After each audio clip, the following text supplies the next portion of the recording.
Hey guys, this is Ricardo with Fast Tech Performance. Today we're going to show you how to cut open the DRL housing for your 2010 and up Camaros.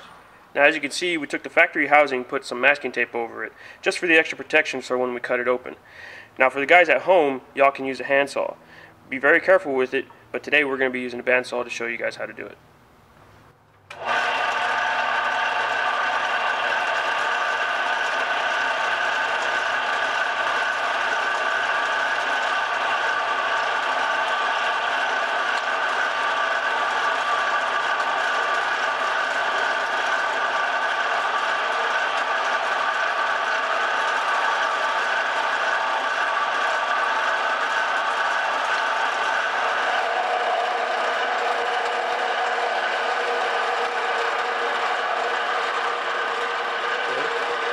Now as you can see, that's how the fog light housing cuts open. You will have this extra little piece here that all you need to do is just finish cutting it off.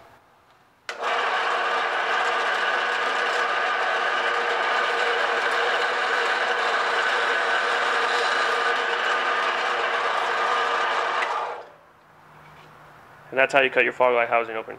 In our next video, we're going to go ahead and show you how to install some fog light halos.